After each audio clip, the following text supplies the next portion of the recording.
Prezadíssimo telespectador, seja muito bem-vindo a mais uma entrevista do Jornal do Engenheiro na TV. E eu faço aqui um registro de que na capital de São Paulo, este programa está sendo exibido no dia 11 de dezembro, o Dia do Engenheiro. E estamos recebendo com muita honra Carlos Mindioni, que é presidente eleito do Sindicato Nacional das Empresas de Arquitetura e Engenharia Consultiva, o Sinaenco, e presidente do Sinaenco SP. E vamos falar sobre os desafios da engenharia. Presidente, antes de mais nada, eu pergunto qual o panorama que o senhor traça da engenharia. Felizmente, esses 2 últimos anos foram muito difíceis para o setor, né? A crise econômica, né, que o país vem atravessando, ainda não saímos, né? Associada aí a uma questão também de problemas de ordem institucional, política, tudo isso retraiu muito o mercado, as atividades da engenharia nacional, né? O Sinaenco, né, que é o Sindicato Nacional das Empresas de Arquitetura e Engenharia Consultiva, nós representamos cerca de 33 mil empresas sediadas em todo o país.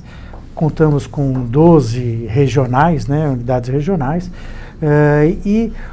de uma certa forma, o que a gente tem visto, uma visão não é nem local, é realmente nacional, todas as regionais, todas as empresas representadas estão passando sim por uma série de dificuldades, né? A engenharia, ultimamente, ela tem sido muito desprestigiada, desvalorizada, até mesmo em alguns aspectos difamada, né? Claro que parte disso em função dos fatos, das ocorrências da Lava Jato, né? Mas não é só disso, não. No nosso setor da engenharia consultiva, nós sentimos esse processo de desgaste, já bem antes de se falar em qualquer problema de contratações públicas, né? O que a gente tem visto há um bom tempo são reclamações acerca da qualidade do projeto, da adequabilidade, do nível de detalhamento sendo insuficiente, né? E que isso tem gerado alguns problemas de aditivos de prazo, aditivos de valor nas obras, né? Até mesmo inviabilização de empreendimentos. E o que, apesar de todas as reclamações, tanto de parte dos contratantes, como também de empresas contratadas, profissionais contratados, as ações que a gente vê para tentar mitigar esses problemas, elas parecem ir justamente em sentido contrário, né? Então, hoje se fala quais são os desafios e as conquistas, a gente acho que é mais relevante falarmos dos desafios. Eu sinto que a engenharia está realmente sofrendo grandes desafios, né? Quando eu falo que as ações são do sentido contrário ao que se imaginava, por exemplo, se contrata muito projeto. Projeto é o que vai definir o que é um empreendimento, como ele vai ser executado, em que prazo, quais suas características e qual o valor dessa obra. E como que tem sido contratado ultimamente projeto? Grande parte contratado simplesmente por base no preço. Preponderância no preço ou pelo menor preço, efetivamente, né? E com total, em detrimento da qualidade, em detrimento da boa técnica, né? E isso a gente tem visto também de uma forma generalizada no país. Exemplos disso a gente até pode falar, né? A recente lei das estatais, que define como as empresas públicas e sociedade de economia mista devem contratar, ao invés da lei preconizar que a contratação seja baseada na qualidade e na técnica, ela permite a contratação também pelo menor preço, ou até às vezes a contratação sem um projeto completo, sem um projeto adequado. São ações que certamente irão levar a problemas exatamente iguais a esses que a gente tem tido ultimamente, né? Também tem um projeto de lei na Câmara Federal, que é o novo projeto de lei de licitações, que vai atender não mais as empresas públicas e as companhias estatais, mas as demais órgãos e entidades do governo, né? E também, se aprovado como ele está hoje, vai possibilitar uma contratação inadequada do serviço de consultoria.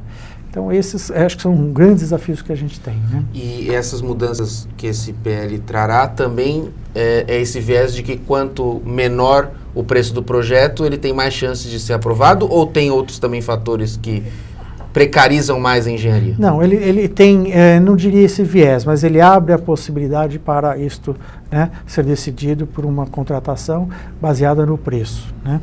Tem várias questões que a gente coloca para avaliação de uma boa proposta, para avaliação das empresas licitantes no processo licitatório, e esse projeto não está contemplando, né?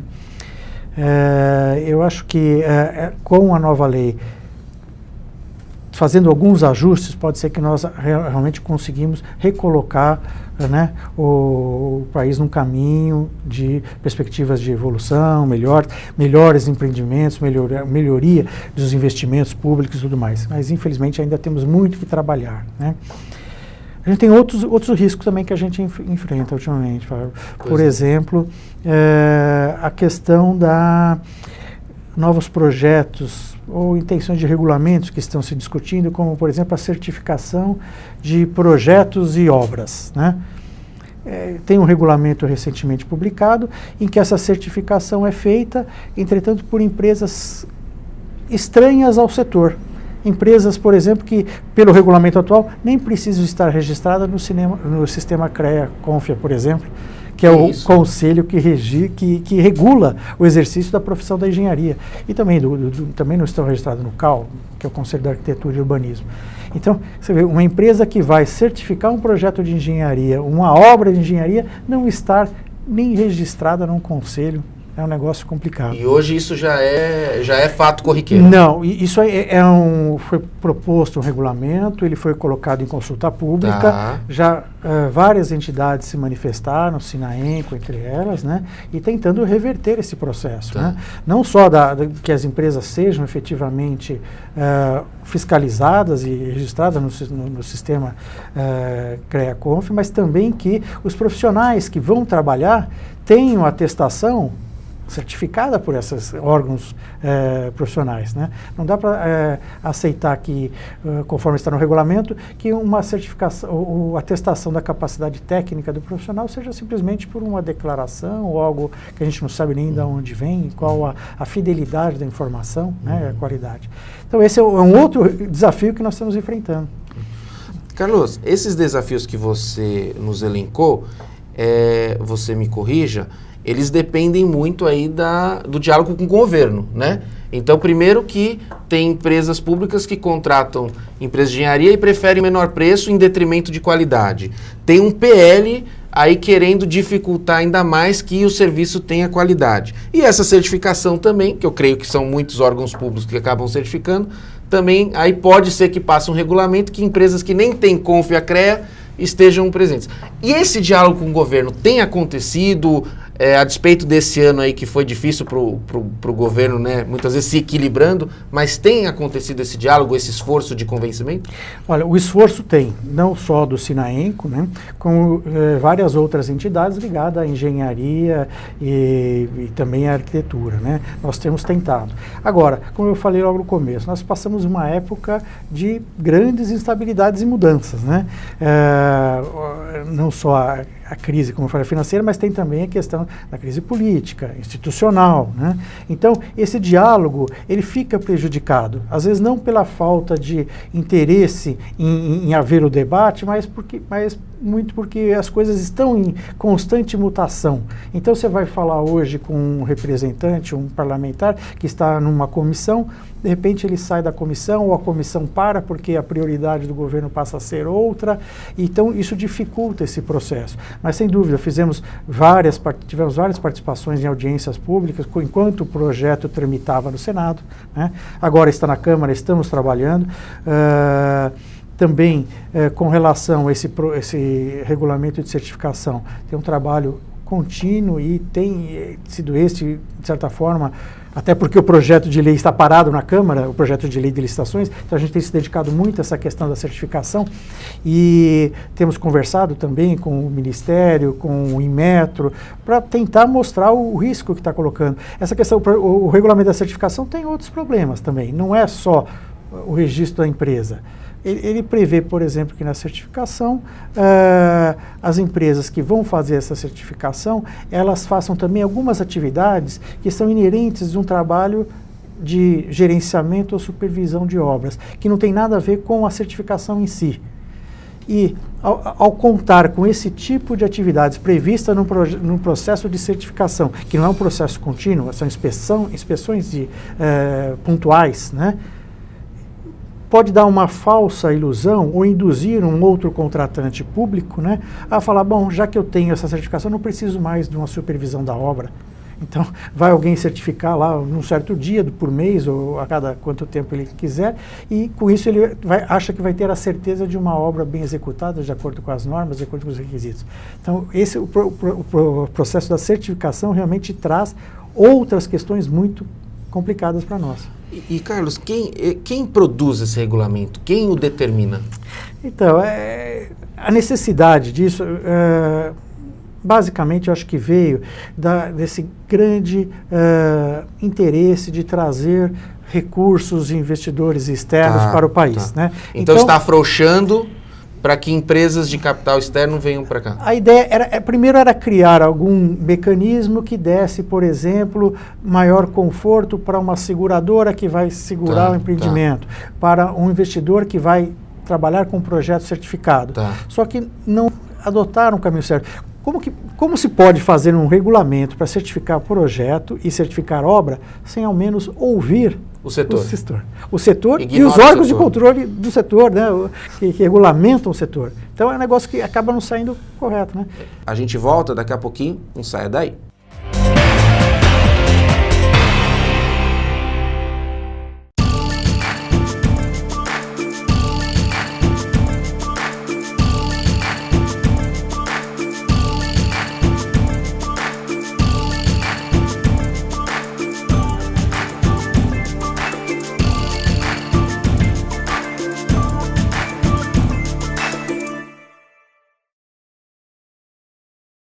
Sua ART pode beneficiar o Sindicato dos Engenheiros. Ao preencher o formulário da ART, não esqueça de anotar o código 068 no campo Entidade de Classe. Com isso, você destina 16% do valor para o CESP. Fique atento, o campo não pode estar preenchido previamente. Apoio Cultural, Conselho Regional de Engenharia e Agronomia do Estado de São Paulo.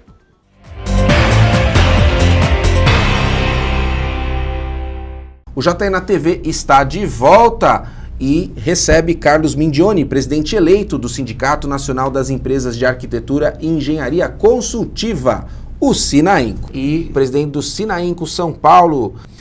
Carlos, falando ainda dos desafios, nós temos também um item aqui na pauta que é a abertura do mercado para estrangeiros, engenheiros estrangeiros. Como é que está isso e está sendo defendido o engenheiro brasileiro? Realmente esse é mais um desafio para a engenharia, não só para o engenheiro, né? Realmente recebemos aí notícia, né, a imprensa mesmo divulgou, de uma proposta do governo de criar um limitador, na realidade, de prazo para o Conselho Federal reconhecer o profissional estrangeiro que vem trabalhar aqui. E que, decorrido esse prazo, não tendo sido completo o processo, o engenheiro estaria automaticamente habilitado a atuar aqui. Esse é um risco realmente muito grande, porque, primeiro, o processo de validação de um diploma realmente é longo. Tem que ver todo o currículo, a carga, todo o histórico, tudo que foi feito não é simplesmente... Adaptações, talvez vai ter que fazer cursos extras também, né? Então, às vezes não é simplesmente chegar e ver, não, é formado em engenharia, tá aceito, né? E isso aí requer realmente muito cuidado. E tem um outro aspecto que eu acho que vale a pena destacar. Qual a necessidade dessa abertura assim tão drástica e tão imediata, né?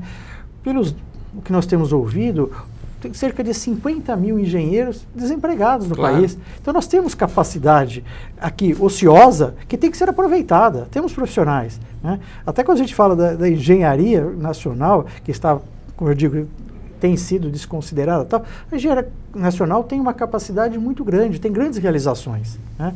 Nós temos aí no setor por exemplo, área de transportes, temos rodovias de excelência, pontes muito bem construídas também, temos a questão de agroindústria, tem engenharia na agroindústria, que também realmente um dos campos que a gente tem destaque mundialmente, né? A agroindústria, a indústria aeronáutica, Embraer é uma outra empresa de excelência. Então nós temos realmente capacidade instalada, temos conhecimento, o que a gente precisa realmente é de um pouco mais de valorização e de aproveitamento dessa engenharia que está disponível aí para ser empregada, né?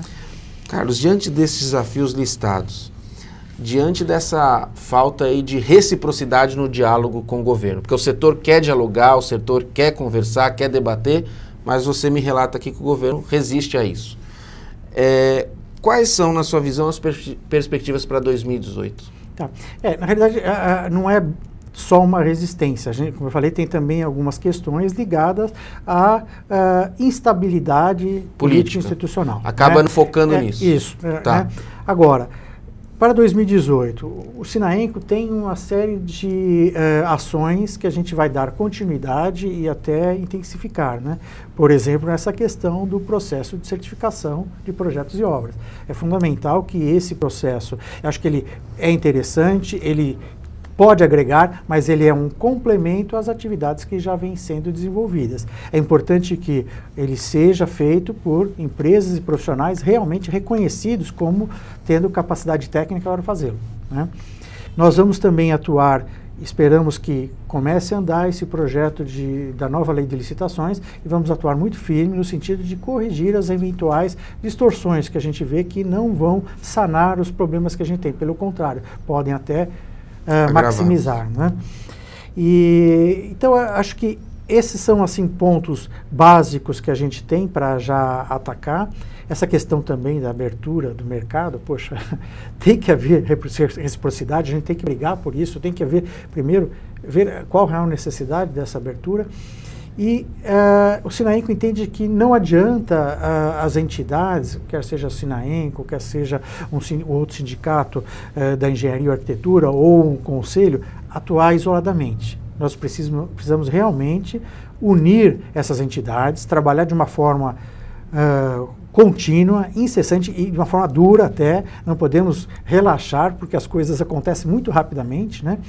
E tentando conscientizar, acho que os nossos dirigentes, conscientizar os nossos políticos e também a sociedade de qual a importância e o papel da engenharia, a importância da tecnologia, né? Nós corremos um sério risco de, ao abrirmos mão de desenvolvermos e mantermos uma engenharia forte, sadia, em evolução, de ficarmos hipossuficientes tecnologicamente e passarmos a depender de interesses de outros países que estão mais avançados em termos de tecnologia. Então, realmente, a gente precisa mostrar esse risco, precisa trabalhar muito para reverter esse quadro e também para recolocar, acredito, a engenharia nacional como realmente um ente protagonista no desenvolvimento do país, sabe? Retomar, a engenharia já foi realmente, tinha uma preponderância muito grande e infelizmente ela foi perdendo esse espaço, né? Aproveitando essa fala de união do Carlos, eu quero aqui reforçar um conceito, um projeto da Federação Nacional dos Engenheiros, a qual este sindicato CESP é ligado, chamado Engenharia Unida, que propõe unir os sindicatos de trabalhadores, os empregadores, os conselhos, né, da profissão e as associações de classe da engenharia em torno de um projeto único e pegar os pontos que unem todos eles, como a defesa profissional e a defesa da preponderância da engenharia aí, rumo ao desenvolvimento do nosso país. Quero fazer esse registro. Para mais informações, você acesse o site da FNE. Carlos, então 2018 vai ser um ano de muito trabalho para o Sinaenco, são essas perspectivas que você nos mostrou aqui. E eu queria que você falasse um pouco desse sindicato, a importância dele para o desenvolvimento do país, o esforço dele de representar estas empresas e como ele aí avança também com o Brasil. Então, o sindicato tem uma função principal, né, que é trabalhar na relação entre os sindicatos de prestadores de serviço, né, os sindicatos laborais, e as empresas, fazer essa relação nas negociações das convenções coletivas, né? Isso tem uma importância muito grande. Primeiro, para você, não adianta pensar que só um lado, tendo o poder de decidir como tem que ser o contrato, a forma de contratação e remuneração, isso vai trazer um mercado sadio. Não vai. Então, isso é uma importância muito grande, essa negociação.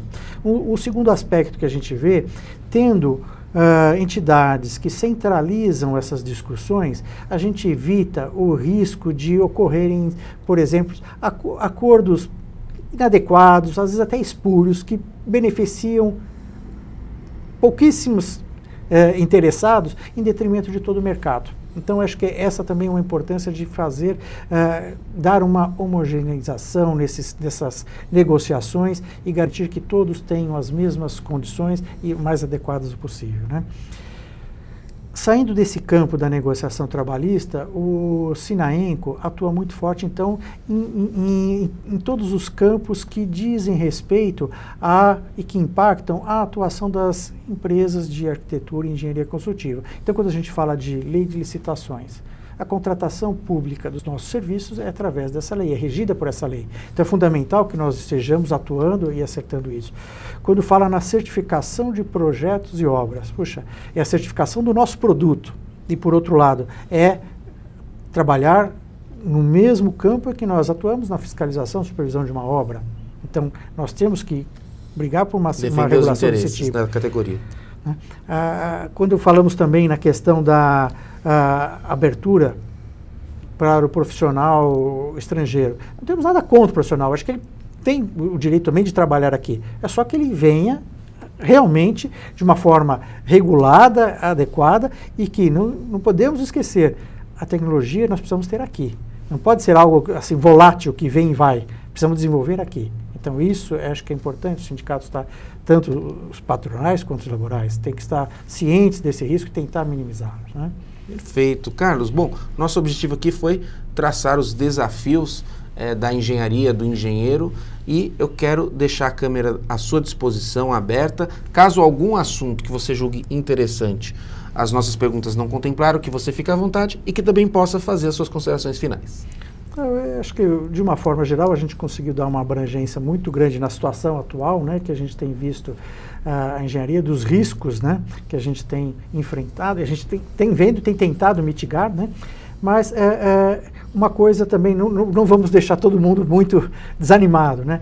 Apesar de 2018 ser mais um ano de transição, temos aí uma mudança de governo, temos uma época de eleição, mas nós já temos visto algumas mudanças, quer seja na economia, na movimentação do mercado, e a gente tem realmente esperança que 2018 a gente comece uma inflexão positiva no mercado de trabalho e também nos empreendimentos, para de uma certa forma a gente voltar a primeiro recuperar aquele espaço que a gente perdeu, aquele campo de trabalho que a gente ficou lá para trás, e aí voltar a crescer novamente de uma forma consistente. Esperamos assim, né?